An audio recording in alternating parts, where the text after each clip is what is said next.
കർത്താവായ ദൈവമേ, ഞങ്ങൾ ഉൾപ്പെടെ എല്ലാ ദേശങ്ങളിലും പരിശുദ്ധ അമ്മയുടെ മധ്യസ്ഥതയിൽ ഈ ആരാധനയിൽ പങ്കെടുക്കുന്ന എല്ലാ മക്കൾക്കും ദൈവത്തിന്റെ കരുണയും സ്നേഹവും സന്ധിപ്പൻ ലഭിക്കുവാൻ ഇടയാക്കണമേ. കർത്താവേ, ഉടമ്പടി ചെയ്തിട്ടുള്ള എല്ലാ മക്കളെയും അടയാളങ്ങൾ നൽകി അനുഗ്രഹിക്കണമേ. അടയാളങ്ങൾ നൽകി അങ്ങയുടെ സാക്ഷികളായി മാറ്റണമേ. സ്തുതിയുടെ ഹല്ലേലൂയ. യേശുവേ നന്ദി. ഹല്ലേലൂയ, ഹല്ലേലൂയ, ഹല്ലേലൂയ. യേശുവേ, യേശുവേ, യേശുവേ.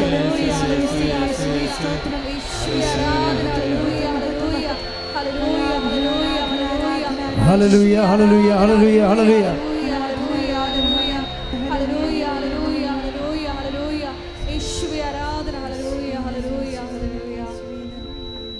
പ്രിയമുള്ളവരെ, ഇപ്പോഴ് ഉടമ്പടി ഒരു മഹാ അത്ഭുത പ്രാർത്ഥനയാണ്. പരിശുദ്ധ അമ്മ പ്രത്യക്ഷപ്പെടലിൻ്റെ ഭാഗമായി നമ്മൾ 2014 മുതൽ പ്രാർത്ഥിച്ചുകൊണ്ടിരുന്ന പഴയ മരിയം പ്രത്യക്ഷീകരണ പ്രാർത്ഥനയുണ്ട്. ആ പ്രാർത്ഥന ഒരു 10,000-കണക്കിന് മനുഷ്യർ കേരളത്തിൽ പ്രാർത്ഥിച്ചിട്ടുണ്ട്. ആ പ്രാർത്ഥനയുടെ ഒരു വരി ഇങ്ങനെയാണ്: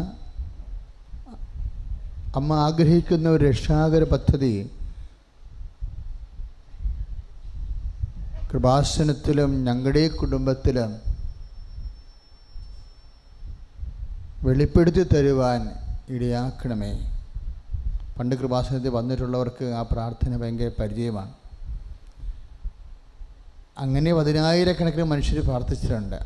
അമ്മ ആഗ്രഹിക്കുന്ന, അമ്മയുടെ പ്രത്യക്ഷീകരണവുമായി ബന്ധപ്പെട്ട് അമ്മ ആഗ്രഹിക്കുന്ന ഒരു കൃപാവര പദ്ധതി കൃപാസനത്തിലും ഞങ്ങളുടെ കുടുംബത്തിലും. അതാണ് പഴയ പ്രത്യക്ഷീകരണ പ്രാർത്ഥന. നിങ്ങളിപ്പോൾ പ്രാർത്ഥിക്കുന്ന പ്രത്യക്ഷീകരണ പ്രാർത്ഥന 60-ാം പേജിലുള്ളതാണ്. ആ പ്രാർത്ഥന എന്ന് പറയുന്നത് അമ്മ മാതാവിൻ്റെ പ്രത്യക്ഷീകരണം തിരുസഭ ഏറ്റെടുത്ത് പഠിക്കുന്നതിന് വേണ്ടിയുള്ള പ്രാർത്ഥനയാണ്. ആ പ്രാർത്ഥന വരുന്നതിന് മുമ്പ് പണ്ടൊരു പ്രാചീന പ്രാർത്ഥന ഉണ്ടായിരുന്നു. എന്നുവെച്ചാൽ ഒരു പഴയ പ്രാർത്ഥന. അതാണ് ആദ്യം വെളിപ്പെട്ട് കിട്ടിയത്. അതിൻ്റെ അകത്ത് ഒരു വഴിയാണ് അമ്മ ആഗ്രഹിക്കുന്ന ഒരു കൃപാവര പദ്ധതി എന്ന്. ഈ ഉടമ്പടിയിൽ ഇത്രയും സാക്ഷ്യങ്ങൾ ആൾക്കാർ പറയുമ്പോൾ എൻ്റെ മനസ്സ് എപ്പോഴും എന്നെ ബോധ്യപ്പെടുത്തും, ഇതാണ് അമ്മ ആഗ്രഹിച്ച കൃപാവര പദ്ധതി. ഇതാണ് കൃപാസനത്തിൽ നടക്കുന്നത്, നമ്മുടെ കുടുംബങ്ങളിലും നടക്കുന്നത്. എനിക്ക് അവസാന സാക്ഷ്യം പറഞ്ഞ ഒരു ഹൈന്ദവ സഹോദരനില്ലേ, അദ്ദേഹം അവസാനം ഒരു കമൻറ്റ് പറഞ്ഞത് നിങ്ങൾ ശ്രദ്ധിച്ച, അത് വളരെ ഹൃദ്യമായി. അദ്ദേഹം ഒരു ചെറുപ്പക്കാരനാണ്. അദ്ദേഹത്തിൻ്റെ ചങ്കിലിക്കൊണ്ട് പറയണതാണത്. ശരിക്കും എത്രയോ ഇടങ്ങളിൽ പോകുന്നു, ഈ മുറ്റത്ത് മുട്ടുകുത്തുമ്പോൾ നമുക്ക് വേറൊരു ഫീലാണ്. അത് അദ്ദേഹം പറയണ മാത്രമല്ല, ഒത്തിരി പേര് എന്നോട് പറഞ്ഞിട്ടുണ്ട്. എന്താണെന്ന് നമുക്കറിയില്ല. അതായത് നമ്മുടെ ഇന്ന് രാവിലെ വിജയകുമാറും അത് തന്നെ എന്നോട് പറഞ്ഞു. വിജയകുമാർ എൻ്റെ മുറി കയറിയിട്ട് ആദ്യം പറഞ്ഞത് അതാ. പക്ഷേ എന്നാ സംഭവം എന്നറിയത്തില്ല, ഒരു പ്രത്യേക ഹോപ്പ് കിട്ടുമെന്നാണ്. ഹോപ്പെന്നാണ് അദ്ദേഹം പറഞ്ഞത്. എല്ലാ കാര്യത്തിനും എന്തോ ഒരു വലിയ സമാധാനം ഉണ്ടാകാൻ പോകുന്നു. എല്ലാ കാര്യത്തിനും എന്തോ ഒരു വലിയ സമാധാനം ഉണ്ടാകാൻ പോകുന്നു. അത് കുറേ അധികം ആൾക്കാരുടെ ഒരു അനുഭവമാണ്. അതുതന്നെയാണ് നമ്മൾ പല വിഷയങ്ങളും കേൾക്കുമ്പോൾ. ഒരു ക്യാൻസർ രോഗി കഴിഞ്ഞ ദിവസം ഒരു സാക്ഷ്യം പറഞ്ഞു. അപ്പോൾ ക്യാൻസറാണെന്ന് എന്നോട് പറഞ്ഞപ്പോഴേ അദ്ദേഹം പറയണത് ഞാൻ ചിരിച്ചെന്നാണ് പറയണത്. ഞാൻ ഓർക്കണില്ല, സത്യം പറഞ്ഞ ഞാനങ്ങനെ ചെയ്യത്തില്ല. ഞാൻ വളരെ ആദരവോടും ദൈവതിരുസന്നിധി എളിമയോടും കൂടിയാണ് ഇങ്ങനെയുള്ള കാര്യങ്ങളൊക്കെ കേൾക്കണത്. അപ്പോൾ എൻ്റെ മനസ്സ് അറിഞ്ഞ് ചിരിച്ച് കാണത്തില്ല. പക്ഷേ ക്യാൻസർ കർത്താവ് എടുത്തു മാറ്റി.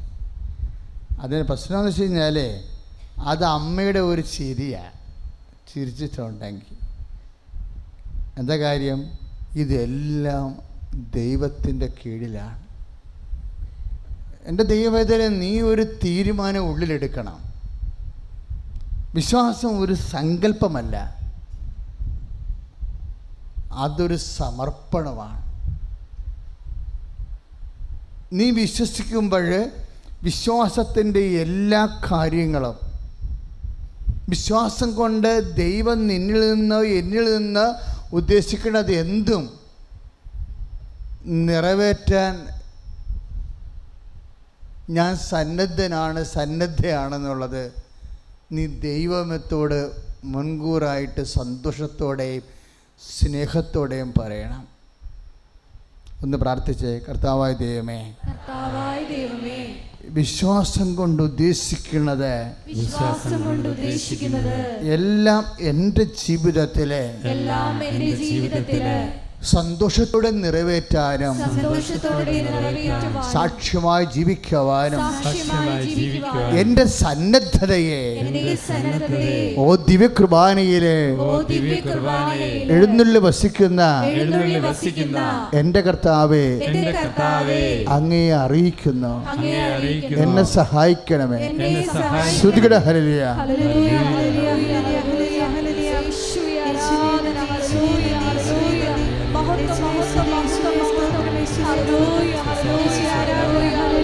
ആരാധന ആരാധന യേശുവേ, ആരാധന ആരാധന ആരാധന യേശുവേ,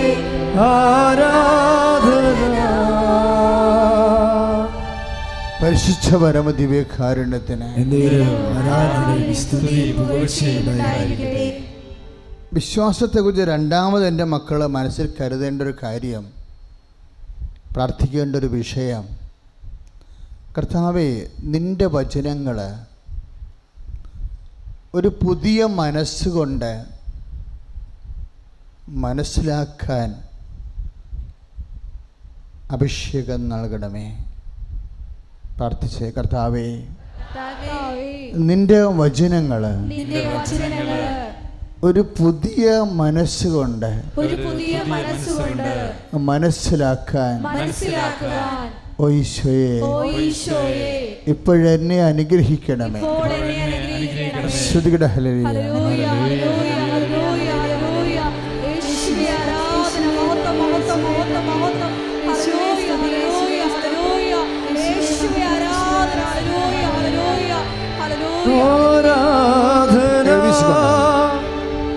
ആരാധന യേശുവേ, ആരാധന ആരാധന ആരാധന യേശുവേ, ആരാധന. പരിശുദ്ധ പരമ ദിവ്യകാരുണ്യത്തിന് പുതിയ മനസ്സെന്നുള്ളത് വെളിപാടാണ്. ആരാധനയിൽ ഇപ്പോഴ് കർത്താവ് നൽകുന്ന വെളിപാടാണ്. അപ്പോൾ അതേ അനേകം മക്കൾക്ക് ഈ പുതിയ മനസ്സുകൾ, അതായത് പുതിയൊരു മനസ്സുകൊണ്ട് കർത്താവിൻ്റെ വചനം, കാര്യം കർത്താവിൻ്റെ വചനം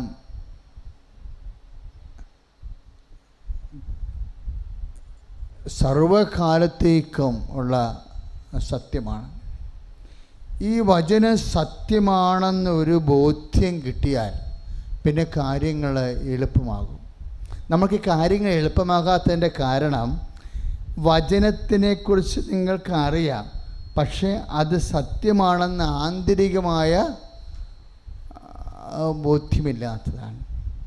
അതാണ് നിങ്ങളുടെ ദൈവിക ഇടപെടൽ താമസിക്കാൻ കാരണം.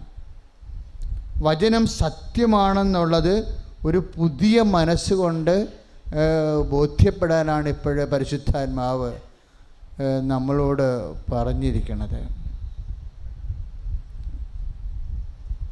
കാര്യം ഈ ഉടമ്പടിയുടെ നിബന്ധനകളില്ലേ, ഉടമ്പടി നിബന്ധനകൾ എന്താ ശരിക്കും പറഞ്ഞാൽ?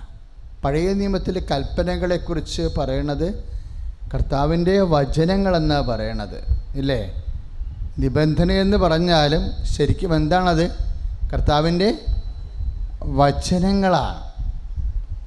നമ്മളതിനെ ഘടന തിരിച്ച് മനസ്സിലാക്കാൻ ശ്രമിക്കുമ്പോൾ തിരിച്ചറിയാൻ വേണ്ടിയാണ് നമ്മളതിനെ ഒരു പേരിട്ടിരിക്കുന്നത്. നിബന്ധനയായാലും കൽപ്പനയായാലും ബേസിക്കായിട്ട് അതെന്താണ്? കർത്താവിൻ്റെ വചനങ്ങളാണ്. അപ്പം നീയൊരു രോഗി ശുശ്രൂഷ നടത്തുമ്പോഴും നീയൊരു പ്രേക്ഷിത ജോലി ചെയ്യുമ്പോഴും നിറവേറ്റുന്നത് എന്താണ്? കർത്താവിൻ്റെ വചനങ്ങളാണ്. കർത്താവിൻ്റെ വചനങ്ങൾ ആരാണ് നിറവേറ്റണതെന്ന് കർത്താവിൻ്റെ വചനത്തിൽ പറഞ്ഞിട്ടുണ്ട് ഇല്ലേ? കർത്താവിൻ്റെ വചനങ്ങൾ എല്ലാവർക്കും നിറവേറ്റാൻ പറ്റത്തില്ല. നിറവേറ്റാമായിരിക്കും, പക്ഷേ കർത്താവിൻ്റെ അക്കൗണ്ടിലാകത്തില്ല, കർത്താവിൻ്റെ പേരിൽ ആകത്തില്ല. അതാണ് പ്രശ്നം. കർത്താവിൻ്റെ വചനങ്ങൾ നിറവേറ്റാൻ പറ്റും, പക്ഷേ കർത്താവിൻ്റെ പേരിലായിരിക്കത്തില്ല. ഇപ്പം നിന്നോട് കടയിൽ പോയി ഒരു സാധനം വാങ്ങാൻ പറഞ്ഞു, പക്ഷെ നീ സാധനങ്ങൾ വാങ്ങിക്കുന്നു. ഒരു സ്വർണ്ണമാല വാങ്ങിക്കാൻ പറഞ്ഞു, നീ സ്വർണ്ണമാല വാങ്ങിക്കുന്നു. അപ്പോൾ സ്വർണ്ണമാലയും ബില്ലും കൊണ്ടുവന്ന് നീ വാങ്ങിക്കാൻ പറഞ്ഞ ആളിൻ്റെ കൈ കൊടുക്കുകയാണ്. അയാൾ ബില്ല് വായിക്കുകയാണ്. ബില്ല് വായിക്കുമ്പോൾ ഇതാരാണ്? ത്രേസ്യ ആൻ്റണി. ആരാണത്? ത്രേസ്യ ആൻ്റണി ആരാണ്? വാങ്ങിച്ച ആളാണ്. അതെന്നാ പറ്റിയത്? കാശ് കൊടുത്ത് വിട്ട് സ്വർണം മേടിക്കാനുള്ള ആൾ അവൻ്റെ പേരിൽ മേടിച്ചുകൊണ്ട് പോകുന്നു. ഭയങ്കര കള്ളത്തരമാണ്. ഇതുപോലെ സംഭവിക്കും വിഷയങ്ങളാണ്. അതായത് ദൈവത്തിൻ്റെ വചനങ്ങൾ ആർക്ക് വേണമെങ്കിലും പാലിക്കാം. വിശ്വാസിക്കും പാലിക്കാം, അവിശ്വാസിക്കും പാലിക്കാം. ആരാണ് വചനം പാലിക്കണമെന്ന് ചോദിച്ചു കഴിഞ്ഞാൽ കർത്താവിൻ്റെ പേരിൽ ആരാണ് വചനം പാലിക്കണത് അവനാണ് കർത്താവിനെ സ്നേഹിക്കുന്നവൻ. കാര്യം വചനം പാലിക്കുകയും സ്നേഹിക്കുകയും ചെയ്യണത് ഒരു വിഷയമായിട്ടാണ് ഈശോ എടുക്കുന്നത്. അത് നമ്മൾ അതിൻ്റെ ഉള്ളിലുള്ള കർത്താവിൻ്റെ അടിമനസ്സ് നമ്മൾ അറിയേണ്ടതാണ്. അത് വളരെ ഗൗരവതരമായിട്ട് വിശ്വാസി വീക്ഷിക്കേണ്ട വിഷയമാണ്. എന്താണ്? വചനം പാലിക്കണതും ദൈവത്തെ സ്നേഹിക്കണതും വൺ ആൻഡ് എ സെയിം ആക്ഷനായിട്ടാണ് കർത്താവ് കൗണ്ട് ചെയ്യണത്. മനസ്സിലായില്ലേ? അപ്പം നിങ്ങൾ ഇതൊക്കെ ചെയ്യുമ്പോൾ എന്ത് ചെയ്താലും നിങ്ങൾ ഉടനെ മനസ്സിൽ പറയണം, കർത്താവേ, ഞാനിത് ചെയ്യണത് എൻ്റെ ഉത്തരവാദിത്തം കൊണ്ടെന്നതിനേക്കാൾ ഉപരി നിന്നോടുള്ള സ്നേഹത്താലാണ്. അത് മസ്റ്റായിട്ട് പറയണം.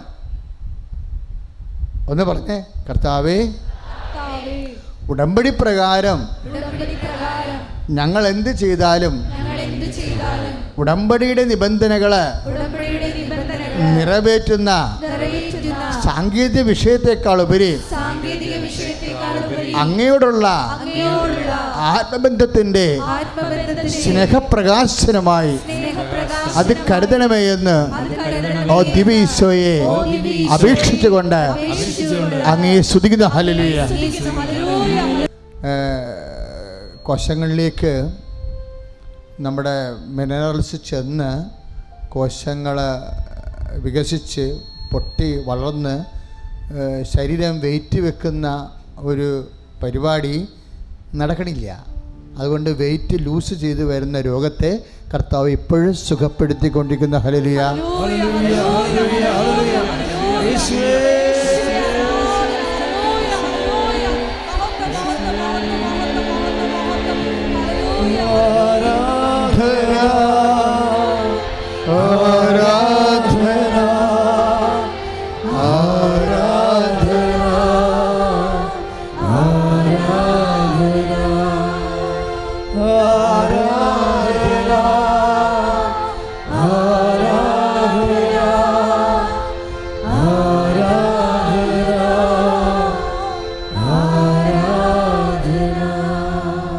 ചെറിയ ഒരു പുന്നക്കയെ പോലെ ഇങ്ങനെ തൂങ്ങിക്കിടക്കുന്ന ഒരു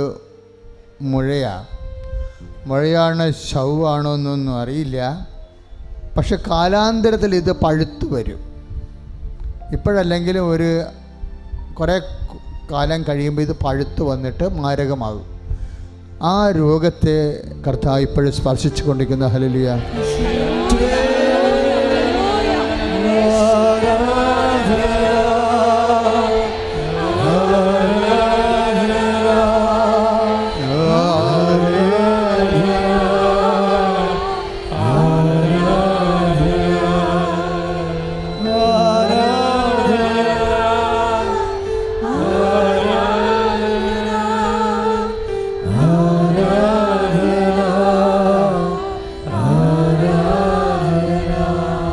വലത് കിഡ്നിക്ക് പ്രയാസമുണ്ടെന്ന് ഡോക്ടർ നിർദ്ദേശിച്ചിട്ടുള്ളവർക്ക് വലത് കിഡ്നിയുടെ അവിടെ ബാക്കിൽ അച്ഛൻ വെച്ചിരിക്കുന്ന പോലെ കൈവെക്കാവുന്നതാണ്. വലത് കിഡ്നിക്ക് പ്രയാസമുണ്ടെന്ന് ഡോക്ടർ നിർദ്ദേശിച്ചിരുന്ന വ്യക്തികൾക്കാണ്. ഇനി ഒരു കാര്യം കൂടി നിങ്ങൾക്ക് ചെയ്യാം. ഒരുപക്ഷെ നിങ്ങളുടെ ഭർത്താവാകാം, അപ്പനാകാം, ചിലപ്പോൾ ഇവിടെ ഉണ്ടാവത്തില്ല, രോഗി വീട്ടിലാകാം, കുഴപ്പമില്ല. നിങ്ങൾ ഈശോ നാമത്തിൽ ആ രോഗിയുടെ സൗഖ്യത്തിന് വേണ്ടിയും നിങ്ങളുടെ ആ വലതുവശത്ത് ഈശോ നാമത്തിൽ കൈവച്ചുകൊണ്ട് സ്തുതിക്കട്ടെ. Hallelujah. Lord Jesus Christ, pour out His Spirit. Touch with the fire finger. I command you in the name of Jesus Christ to be healed. I sign with the sign of cross so that it will again suffer from the same disease.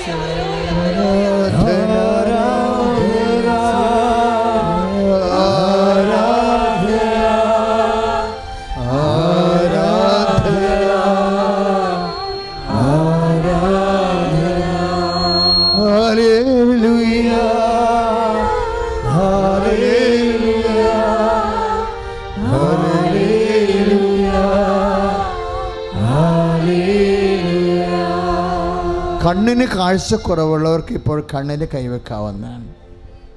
കർത്താവ് നൽകുന്ന ദർശനത്തിൻ്റെ പദ്ധതി പ്രകാരമാണ് നമ്മൾ പ്രാർത്ഥനകൾ നടത്തിക്കൊണ്ടിരിക്കുന്നത്. ഇപ്പോഴേ കണ്ണിന് പോളക്ക് കനം തൂങ്ങുക, കണ്ണിൻ്റെ കാഴ്ച കുറഞ്ഞു വരിക, ഡബിൾ വിഷൻ രണ്ടായിട്ട് കാണുക, കണ്ണിന് ഭാരമുണ്ടാവുക, കണ്ണുമായി ബന്ധപ്പെട്ട എല്ലാ വിഷയങ്ങളും അവിടെ അച്ഛൻ ഇങ്ങനെ കൈ വെച്ചിരിക്കുന്ന പോലെ രണ്ട് കൈകളും വെച്ചുകൊണ്ട് വിശ്വാസ പ്രമാണം ചെയ്യട്ടെ. Lord Jesus കർത്താവ്, Lord Jesus Christ, Lord Jesus Christ, pour out His Spirit. Lord Jesus Christ, pour out His Spirit. The fire finger, soak with the precious blood. എൻ്റെ കർത്താവിൻ്റെ ഉന്നതമായ നാമത്തിൽ, എൻ്റെ കർത്താവിൻ്റെ ഉന്നതമായ നാമത്തിൽ, എൻ്റെ കർത്താവിൻ്റെ ഉന്നതമായ നാമത്തിൽ, സഭയുടെ അധികാരത്തിൽ, കുരിശിൻ്റെ അടയാളത്തിൽ, കൃപാസനം അൾത്താരെ പ്രത്യക്ഷപ്പെട്ട പരിശുദ്ധ അമ്മയുടെ മധ്യസ്ഥത്തിൽ യേശു നാമത്തിൽ നീ സൗഖ്യം പ്രാപിക്കട്ടെ. ഹല്ലേലൂയ.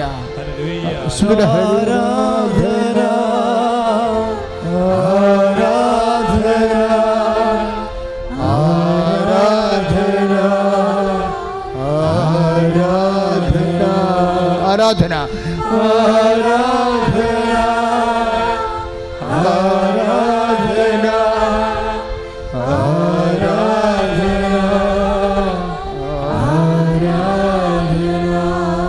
ഇപ്പോൾ കർത്താവ് നമ്മളെ സുഖപ്പെടുത്തുന്നത് ഈ നടുവെല്ലാണ്. അതായത് ഈ സ്പോണ്ടിലോസിസിൻ്റെ അല്ല ഈ നമ്മുടെ പിൻകഴുത്ത് മുതൽ നമ്മുടെ നടുവിൻ്റെ മൂട് വരെയുള്ള സ്ഥലങ്ങളിലുണ്ടാകുന്ന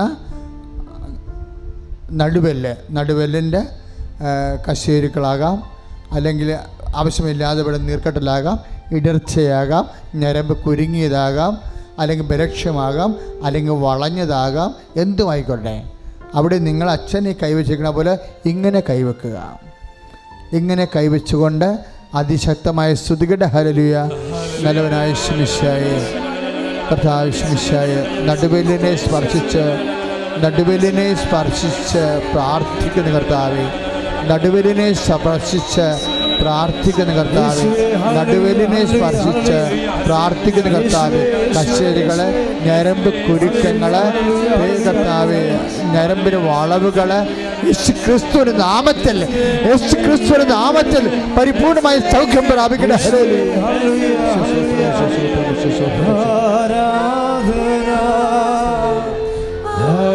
ഞങ്ങൾ ചിന്തിക്കുമ്പോൾ, നിന്നെ ഓർക്കുമ്പോൾ കർത്താവേ, ഞങ്ങളിലെ നിന്റെ നാമനിമിത്തമുള്ള കൃപ നിറയണമേ. ദൈവസ്നേഹത്താൽ ഞങ്ങളുടെ പ്രാർത്ഥനകളെ അങ്ങ് സ്നാനപ്പെടുത്തണമേ.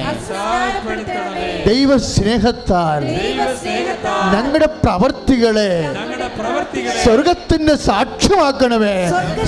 ഹല്ലേലൂയ.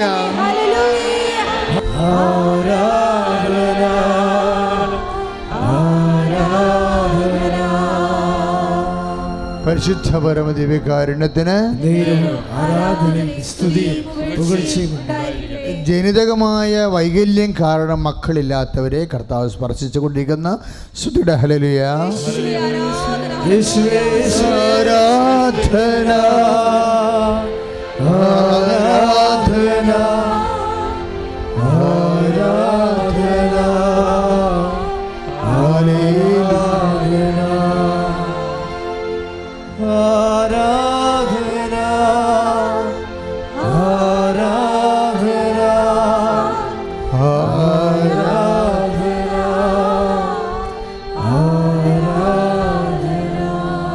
കർത്താവിൻ്റെ സ്പർശമായി അടയാളം കിട്ടിക്കഴിഞ്ഞാൽ അൾത്താറയിൽ നൽകുന്ന ദൈവികമായ സത്യസാക്ഷ്യങ്ങൾ നിങ്ങൾ സാക്ഷ്യപ്പെടുത്തേണ്ടതാണ്. അതെപ്പോഴും ഓർത്ത് വേണം. കർത്താവേ,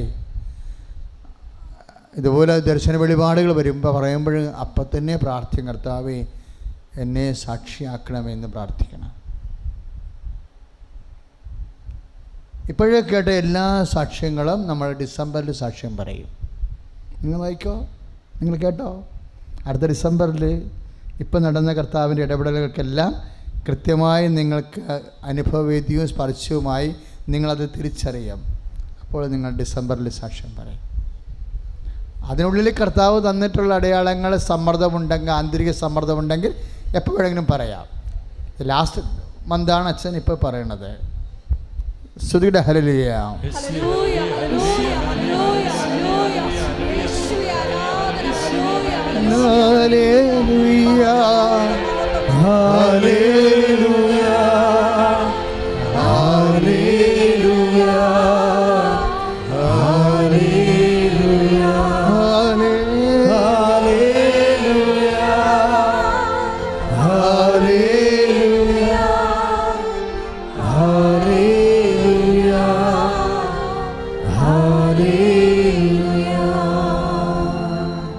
ഇപ്പോഴും ഈശോ എന്നാ പറഞ്ഞത്?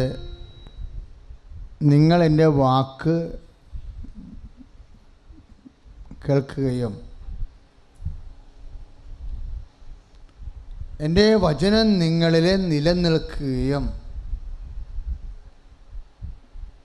ചെയ്യുന്നെങ്കിൽ, അല്ലേ? നമുക്കെല്ലാവർക്കും അറിയാവുന്ന വചനമാണ്. യോഹന്നാൻ്റെ സുവിശേഷം 15-ാം അധ്യായം 7-ാമത്തെ തിരുവചനം എന്ന് പറഞ്ഞാൽ, നിങ്ങൾ എൻ്റെ വചനം കേൾക്കുകയും എൻ്റെ വചനം നിങ്ങളിൽ നിലനിൽക്കുകയും. ആ വചനം എന്നോട് പറഞ്ഞ, എൻ്റെ വചനം നിങ്ങളിൽ നിലനിൽക്കുകയും ചെയ്യുന്നെങ്കിൽ നിങ്ങൾക്കിഷ്ടമുള്ളത് ചോദിക്കാം. ഇപ്പം നമ്മൾ ഉടമ്പടി നിബന്ധനകൾ നിയോഗങ്ങൾ എഴുതിയിരിക്കണത് നമുക്കിഷ്ടമുള്ളതല്ലേ, അല്ലേ? ആ ചോദിക്കാമെന്നാ പറയണേ. മനസ്സിലായില്ലേ? നമ്മൾ ഉടമ്പടി വെള്ളപ്പേപ്പർ എഴുതിയിരിക്കണത് എന്താ? നമുക്ക് ഇഷ്ടമുള്ളതാണ് എഴുതിയിരിക്കുന്നത്, അല്ലേ?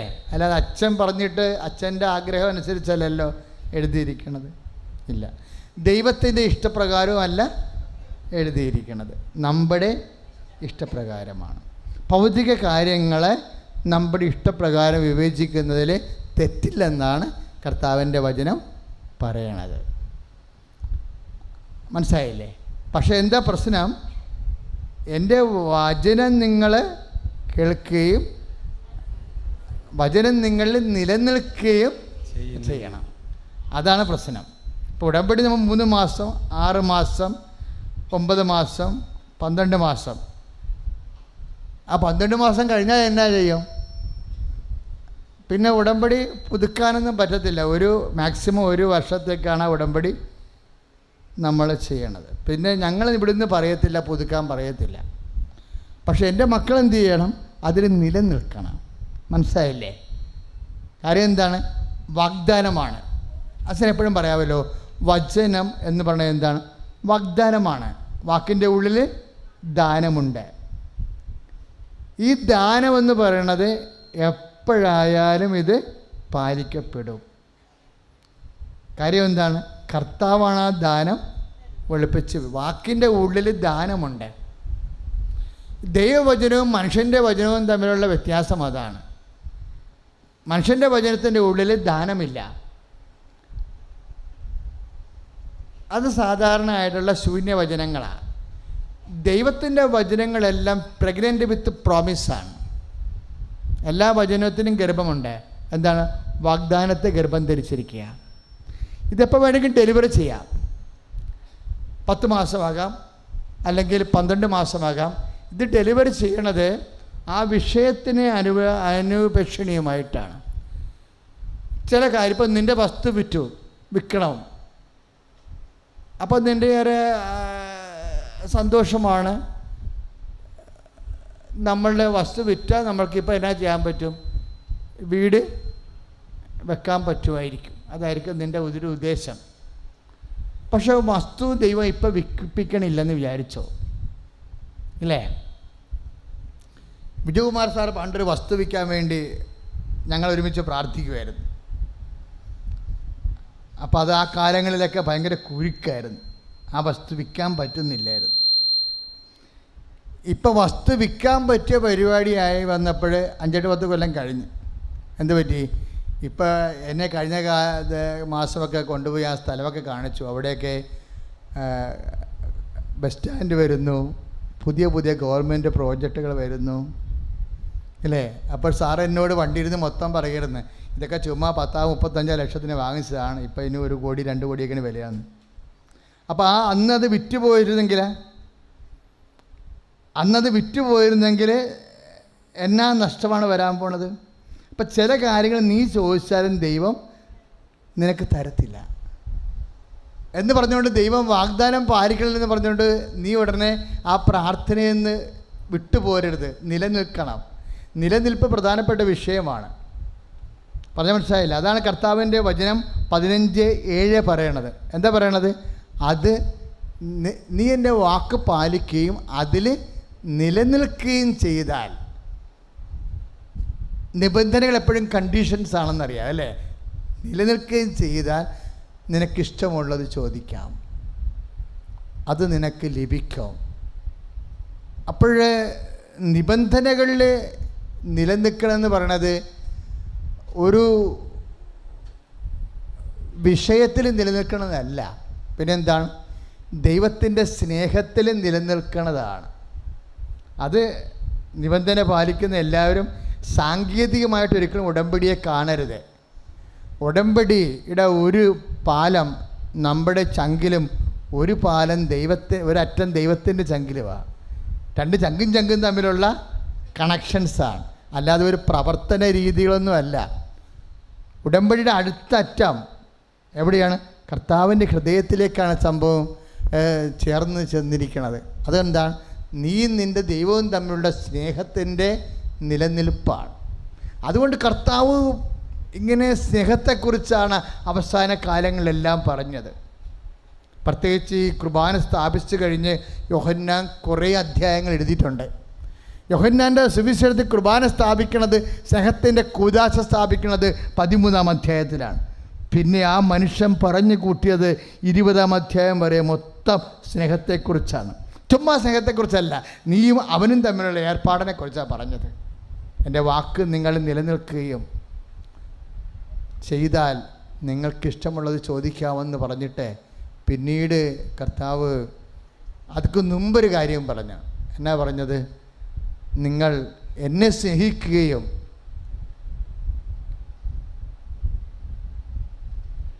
എൻ്റെ കൽപ്പനകൾ പാലിക്കുകയും ചെയ്യും, അപ്പോൾ ഞാൻ നിങ്ങൾക്ക് എന്നെ തന്നെ വെളിപ്പെടുത്തുമെന്ന്. സ്നേഹത്തിൻ്റെ വ്യത്യസ്തങ്ങളായ ഇഫക്റ്റ് ഓഫ് ലവ് എന്തൊക്കെയാണെന്ന് പറയുന്നുണ്ട്. ഇഫക്റ്റ് ഓഫ് ലവ് എന്ന് വെച്ചാൽ കർത്താവ് ഇപ്പം നിങ്ങൾക്ക് എല്ലാവർക്കും എന്താ, ഇപ്പം പിതാക്കന്മാരെ കുർബാന കഴിഞ്ഞപ്പോൾ പിതാക്കന്മാർ എൻ്റെ മുറി വന്ന് പറഞ്ഞത്, അച്ഛാ എന്നായെങ്കിലും ഒക്കെ ഇവിടെ ഈ ചൂട് കുറയാൻ വേണ്ടി ഏർപ്പാടുണ്ടാക്കണമെന്ന് പറഞ്ഞിട്ടാണ് എൻ്റെ പിതാക്കന്മാരും പോയത്. ഞങ്ങൾ പഠിച്ച പണി 18 കഴിച്ച് ഞാൻ പറഞ്ഞു, പിതാവേ ധ്യാനകേന്ദ്രം മാറ്റി സ്ഥാപിക്കാനാണ് തീരുമാനിച്ചിരിക്കുന്നത്. കാര്യം അത്രക്കേറെ പൊള്ളുന്നുണ്ട് ഇവിടെ ശരിക്കും അല്ലേ. ഞങ്ങൾക്കും ഞാൻ 5 ഉടുപ്പാൻ മറ്റു കിട്ടിയിട്ടുണ്ട്, ഒരു ബനിയൻ, പിന്നെ ഒരു ജുബ്ബ, പിന്നെ ഒരു ജുവാഹ. അത്യാവശ്യം നിങ്ങളെക്കാൾ ഒരു പേപ്പർ കൂടുതലാണ്. പക്ഷെ ഇട്ട് പരിചയിച്ച കാരണം അത്രയും പ്രശ്നമില്ല. ഞാൻ പിന്നെ ഇതിങ്ങനെ കുറേ വർഷങ്ങളായാലും ഇടുന്നത്, എന്നാലും പൊള്ളലുണ്ട്. അപ്പോൾ ഇങ്ങനെ ഓരോ സിറ്റുവേഷനിൽ നമ്മൾ ജീവിതത്തിൻ്റെ വ്യത്യസ്തമായ പൊള്ളുന്ന സിറ്റുവേഷനിലൂടെ പോകുമ്പോഴും, അത് ഈ ഒരു ഉദാഹരണമല്ല, ജീവിതത്തിൻ്റെ വ്യത്യസ്തമായ യഥാർത്ഥ ജീവിതാനുഭവങ്ങളിലേക്ക് പോകുമ്പോഴും നമ്മളെപ്പോഴും നോക്കേണ്ടത് ഈ സ്നേഹത്തിൽ തന്നെയാണോ നമ്മൾ വസിക്കുന്നതെന്ന്. കാരണം ഇഫക്റ്റ് ഓഫ് ലവ്, സ്നേഹത്തിൻ്റെ ഫലങ്ങൾ ഭയങ്കരമാണ്. എന്താണ് സ്നേഹത്തിൻ്റെ ഫലങ്ങളാണ് വെളിപാട്. ഇപ്പം യോഹന്നാൻ 14:21, നിങ്ങൾ എന്നെ സ്നേഹിക്കുകയും എൻ്റെ വാക്ക് നിങ്ങളിലെ കുടികൊള്ളുകയും ചെയ്താൽ ഞാൻ എന്നെ തന്നെ നിങ്ങൾക്ക് വെളിപ്പെടുത്തും. Price the Lord. അത് അപ്പോൾ ഈ വെളിപാട് എന്ന് പറഞ്ഞാൽ നമ്മൾക്കും ഇത് ഉടമ്പടി വെക്കുമ്പോൾ എപ്പോഴും നമ്മൾ ദൈവികമായ വെളിപാടിനെ നോക്കി പാർക്കണം. ഇപ്പം കഴിഞ്ഞ ദിവസങ്ങളിൽ ഒരു സാക്ഷ്യം ഉണ്ടായി. അവർക്ക് IELTS എഴുതി അവർ തോറ്റു, അവർക്കൊരു മൊഡ്യൂൾസും കിട്ടുന്നില്ല. അപ്പോഴേ അവരോട് കൂട്ടുകാരെല്ലാം പറഞ്ഞു, നീ മര്യാദക്ക് കോച്ചിങ്ങിന് പോകും, നീ കോച്ചിങ്ങിന് പോയിട്ട് നല്ല തറവായിട്ട് സംഭവം പഠിച്ചതിന് ശേഷം 1, 2, 3 മാസം കഴിയുമ്പോൾ ഡേറ്റ് എടുത്ത് നീ പരീക്ഷയ്ക്ക് അറ്റൻഡ് ചെയ്യാൻ പറഞ്ഞു. പക്ഷെ അവളോട് കർത്താവ് എന്നാ പറയണത്? അടുത്ത മാസം തന്നെ ഡേറ്റ് എടുക്കാൻ പറയുകയാണ്. ആന്തരികമായ വെളിപാടാണത്. പറഞ്ഞ മനസ്സിലായില്ല? അടുത്ത മാസം തന്നെ ഡേറ്റ് എടുക്കാൻ പറയുകയാണ്. അപ്പോഴവൾ കണ്ണും പൂട്ടി അപ്പം തന്നെ ഡേറ്റ് എടുക്കും. ഒന്നും പഠിച്ചിട്ടില്ലേ, പക്ഷേ വെളിപാട് കിട്ടിക്കഴിഞ്ഞാൽ അതാണ് വിഷയം. അപ്പം നിങ്ങൾക്ക് വെളിപാടെന്ന് പറയുമ്പോൾ ദൈവവചനമാണ് വെളിപാടെന്ന്. ഇത് ഒരു വെളിപാടാണ്, ഏറ്റവും വലിയ അൾട്ടിമേറ്റ് റെവലേഷനാണിത്. പക്ഷേ നമ്മുടെ ജീവിതത്തിൻ്റെ നീ നടക്കാനുള്ള വഴി നിൻ്റെ മുഖത്ത് നോക്കി ഞാൻ നിന്നെ ഉപദേശിക്കുമെന്നല്ലേ സങ്കീർത്തകൻ പറയണത്. ഇപ്പോൾ 32-ാമത്തെ സങ്കീർത്തകം വായിക്കുമ്പോൾ നീ നടക്കേണ്ട വഴി നിൻ്റെ മുഖത്ത് നോക്കി ഞാൻ നിന്നെ ഉപദേശിക്കും. അപ്പം അതിൻ്റെ അർത്ഥം എന്താണ്? എല്ലാ കാര്യങ്ങൾക്കും നമുക്ക് ഓഡിയോ കൃപാസനത്തിൽ വന്ന് ചോദിക്കാൻ പറ്റുമോ? ഇല്ല. അപ്പോൾ പല കാര്യങ്ങളും നമുക്ക് ദൈവം നമ്മളെ വെളിപ്പെടുത്തണം, ഇല്ലേ? അതിനാണ് ഈ 14:21 വചനമുള്ളത്. എന്താണ്? നിങ്ങൾ എന്നെ സ്നേഹിക്കുകയും നിങ്ങൾ എന്നെ വസിക്കുകയും ചെയ്താൽ എന്നെ തന്നെ നിങ്ങൾക്ക് വെളിപ്പെടുത്തും. കാര്യം പൗലോസും ഈ വെളിപാടിനോടുകൂടി യോജിക്കുന്ന ആളാണ്. കാര്യം പൗലോസ് പറയണത് ഇപ്പോൾ 1 കൊറിന്ത്യൻസ് 2:15, ഞങ്ങളാകട്ടെ യേശുക്രിസ്തുവിൻ്റെ മനസ്സറിയുന്നു. Praise the Lord. 1 കൊറിന്ത്യൻസ് 2:15 ഒന്ന് പറഞ്ഞേ, ഞങ്ങളാകട്ടെ യേശുക്രിസ്തുവിൻ്റെ മനസ്സറിയുന്നു. അപ്പോൾ നമുക്കൊരു സ്വയം തീരുമാനമെടുക്കാൻ വേണ്ടി ദൈവത്തിൻ്റെ സ്നേഹത്തിൻ്റെ ഇഫക്റ്റാണത്. ഇഫക്റ്റ് ഓഫ് ലവ് ആണ്. കാര്യം അത് യോഹന്നാൻ 14:21 എന്താണ്? കർത്താവിൻ്റെ വചനം നമ്മൾ പാലിക്കുന്നത് ദൈവത്തോടുള്ള സ്നേഹത്തെ പ്രതിയാണെങ്കിൽ കർത്താവിൻ്റെ വാഗ്ദാനം എന്താണ്? അങ്ങനെ വന്നാൽ ഞാൻ എന്നെ തന്നെ അവർക്ക് വെളിപ്പെടുത്തും. വെളിപാടുകൾ, ജീവിതത്തിൻ്റെ പ്രതിസന്ധി ഘട്ടങ്ങളെക്കുറിച്ചുള്ള വെളിപാടുകൾ നമുക്ക് നൽകണത്. ഇപ്പോൾ ചില ആൾക്കാർ പറഞ്ഞു, നിങ്ങളിപ്പോൾ ഇത് ഇലക്ഷൻ കഴിയുമ്പോൾ മിക്കവാറും ഷെയർ മാർക്കറ്റ് കുതിച്ച് കയറും, അപ്പോൾ ഇന്ന കമ്പനിയുടെ ഷെയർ എടുത്തിട്ടുകയാണെങ്കിൽ ഇലക്ഷൻ കഴിയുമ്പോൾ 6 മാസം കഴിയുമ്പോൾ 10 രൂപ ഷെയർ ആണെങ്കിൽ 100 രൂപയ്ക്ക് വിൽക്കാമെന്ന് പറയും, ഇല്ലേ? ചിലർ വന്ന് പറയും. എന്നിട്ട് അവർക്ക് കിട്ടി ഇവർക്ക് കിട്ടി എന്നൊക്കെ പറയുമ്പോൾ നമ്മളെ കവന്നടിച്ച് അതിൻ്റെ അകത്ത് വീട് നമ്മുടെ കാശ് പോകും.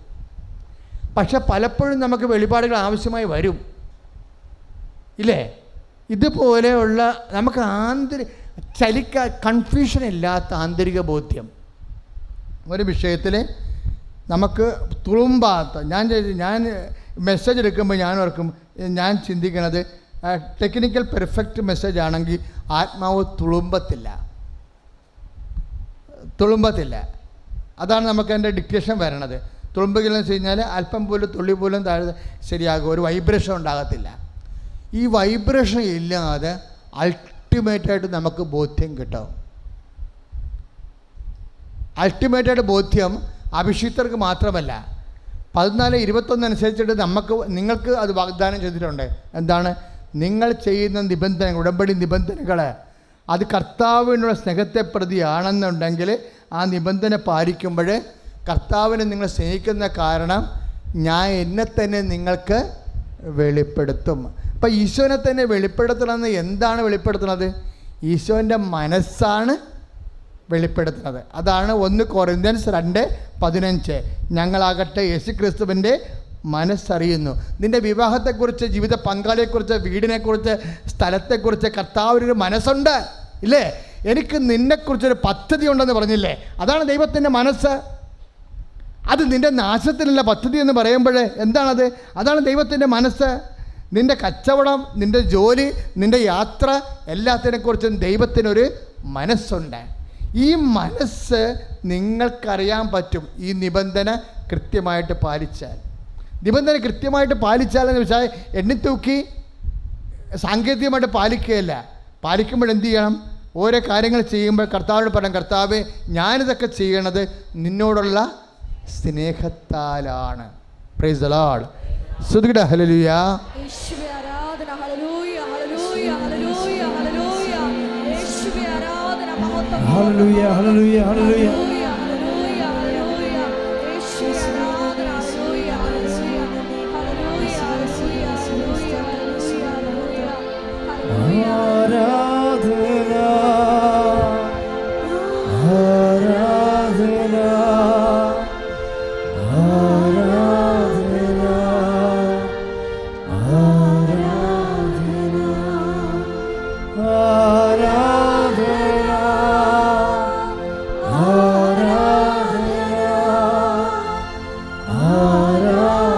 വെളിപാടാണ്. ദൈവത്തിൻ്റെ സ്നേഹത്തിൻ്റെ ഫലം എന്താണ്?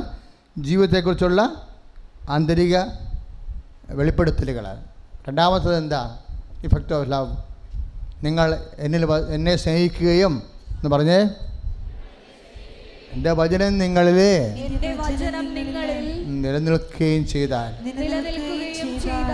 ഞങ്ങൾ വന്ന് നിങ്ങളിൽ വാസം ഉറപ്പിക്കും. അതാണ് സംഭവം. ഈ എപ്പോഴും അച്ഛൻ പറയും, ഉടമ്പടി ചെയ്യുമ്പോൾ അമ്മ മാതാവ് കൂടെ വരും എന്നൊക്കെ പറയത്തില്ലേ? എന്നുവെച്ചാൽ ദൈവത്തിൻ്റെ സാന്നിധ്യം ഉറപ്പാകുമെന്നാണ്.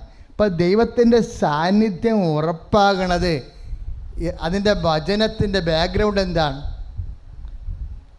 ഈ യോഹന്നാൻ്റെ സുവിശേഷം 14:23 നിങ്ങൾ എന്നെ സ്നേഹിക്കുകയും എൻ്റെ വചനം നിങ്ങൾ പാലിക്കുകയും ചെയ്താൽ ഞങ്ങൾ വന്ന് ഒന്ന് പറഞ്ഞ്, നിങ്ങൾ എന്നെ സ്നേഹിക്കുകയും എൻ്റെ വചനം നിങ്ങൾ പാലിക്കുകയും ചെയ്താൽ ഞങ്ങൾ വന്ന് നിങ്ങളിൽ വാസമുറപ്പിക്കും. അപ്പം ദൈവത്തിൻ്റെ വസിപ്പ് ഉറപ്പുവരുത്തുന്നത് എന്താണ്? ദൈവത്തോടുള്ള സ്നേഹത്താൽ നമ്മൾ ദൈവത്തിൻ്റെ വചനങ്ങൾ പാലിക്കുമ്പോഴാണ്. ഈ നിബന്ധനകൾ സംഭവം ഭയങ്കര ഒരു മാഗ്നറ്റാണ് ശരിക്കും. നിബന്ധനകൾ നിങ്ങൾ എഴുതി 6 നിബന്ധനകളില്ലേ, 6 നിബന്ധനകളുടെ എന്ന് അത് നമ്മൾക്ക് ഉണ്ടാകുന്ന ഒരു ഫലമെന്ന് പറയണത് അത് ദൈവസ്നേഹത്താലാണ് നമ്മൾ ചെയ്യണത്. ചെയ്ത് കഴിയുമ്പോൾ നമ്മളെയും ദൈവത്തെയും തമ്മിൽ ഐക്യപ്പെടുത്തും. അപ്പോൾ അതിന് കുറേ ഇഫക്റ്റുകളുണ്ടാകും. അതിലൊരു ഇഫക്റ്റാണ് പ്രിലിമിനറി. അതിൻ്റെ പ്രിൻസിപ്പൽ ഇഫക്റ്റ് എന്താ? അതിൻ്റെ മുഖ്യമായ ഒരു ബലമെന്ന് പറയുന്നത് എന്താണ്? ദൈവത്തിൻ്റെ സാന്നിധ്യമാണ്. ഈ സാന്നിധ്യത്തിൻ്റെ അടയാളമായിട്ടാണ് നമ്മൾ കാശുരൂപമൊക്കെ ധരിച്ച് കൂടെ കൊണ്ടു നടക്കുന്നത്. കാര്യം ഉടമ്പടി നിബന്ധന സ്നേഹത്തോടെ പാലിക്കുമ്പോൾ ദൈവത്തിൻ്റെ വസിപ്പ് നമ്മളിൽ ഉണ്ടെന്നുള്ള ഓർമ്മപ്പെടുത്തലാണ് ദൈവിക അടയാളമായിട്ട് കാശുരൂപങ്ങളൊക്കെ നമ്മൾ കൂടെ കൊണ്ടു നടക്കുന്നത്. അപ്പോൾ എപ്പോഴും നമ്മൾ ശ്രദ്ധിക്കേണ്ട വിഷയം എന്ന് പറയണത്, ഇങ്ങനെ ദൈവത്തിൻ്റെ സാന്നിധ്യം, ഇപ്പോൾ പരിശുദ്ധാത്മാവിനെക്കുറിച്ചും ഈശോ എന്നാ പറഞ്ഞത്? നിങ്ങൾ എന്നെ സ്നേഹിക്കുന്നുവെങ്കിൽ എൻ്റെ കൽപ്പന പാലിക്കും, ഞാൻ പിതാവിനോട് അപേക്ഷിക്കുകയും എന്നേക്കും നിങ്ങളോടുകൂടി ആയിരിക്കാൻ മറ്റൊരാശ്വാസകനെ അവിടുന്ന് അയച്ചു തരികയും ചെയ്യും. അത് നിബന്ധനയുടെ അടിസ്ഥാനത്തിലാണ്. നിങ്ങൾ എന്നെ സ്നേഹിക്കുകയും എൻ്റെ വചനം നിങ്ങൾ പാലിക്കുകയും ചെയ്താൽ എന്നേക്കും നിങ്ങളുടെ കൂടെ ആയിരിക്കാൻ എന്ന് പറഞ്ഞേ, മറ്റൊരു സഹായകനെ നിങ്ങൾക്ക് അയച്ചു തരികയും ചെയ്യും. അപ്പം ഈ നിബന്ധന പരിശുദ്ധാത്മാവിനെ കൂടി സ്വീകരിക്കാൻ നമ്മളെ സഹായിക്കും. അപ്പോൾ വളരെ പാകതയോടെയാണ് നിങ്ങൾ ശരിക്കും നിബന്ധനകളെ ശ്രദ്ധിക്കേണ്ടത്. കാര്യം പിതാവിൻ്റെ സാന്നിധ്യം, പരിശുദ്ധാത്മാവിൻ്റെ സാന്നിധ്യം ഒക്കെ നമുക്ക് ഈ നിബന്ധനകൾ സ്നേഹത്തോടെ അനുഷ്ഠിക്കുമ്പോഴും അനുവർത്തിക്കുമ്പോഴും നമുക്ക് അവകാശവും ഓഹരിയുമായി മാറുന്നുവെന്നുള്ള വളരെ താത്വികമായ സുവിശേഷ ബോധ്യം എൻ്റെ മക്കളുടെ മനസ്സിൽ ഒരു ആഘോഷത്തിമർപ്പ് ഉണ്ടാക്കേണ്ടതാണ്. അതുകൊണ്ടാണ് ഈ ഉടമ്പടിയിൽ എപ്പോഴും ഉടമ്പടി ധ്യാനം എന്ന് പറഞ്ഞാൽ എന്താ? നമ്മുടെ 1-ാം തിങ്കളാഴ്ച 2-ാം ചൊവ്വാഴ്ച 1-ാം തിങ്കളാഴ്ച തിങ്കളും ചൊവ്വായും എന്താണ്? ഉടമ്പടി ധ്യാനമാണ്. ധ്യാനത്തിൻ്റെ ഉദ്ദേശം എന്താണ്? ആന്തരികമായ ബോധ്യം കിട്ടുകയാണ് ഉടമ്പടി ധ്യാനത്തിൻ്റെ ഉദ്ദേശം. അപ്പോൾ ഇതൊക്കെ യൂട്യൂബിൽ മക്കളെ ഇന്നിപ്പം മറന്നുപോയാലും വീട്ടിൽ ചെല്ലുമ്പോൾ യൂട്യൂബ് കേട്ട് നോക്കിയിട്ട് രണ്ടാമത് അച്ഛൻ എന്നാ പറഞ്ഞതെന്ന് ഓർത്ത് നോക്കി അതിനെ 2-3 പ്രാവശ്യം കേട്ടുകൊണ്ടിരിക്കണം. അതും കേൾക്കുന്നത് പോലും ദൈവത്തിനോടുള്ള സ്നേഹത്തിലായിരിക്കണം. സ്തുതിയുടെ ഹല്ലേലൂയ.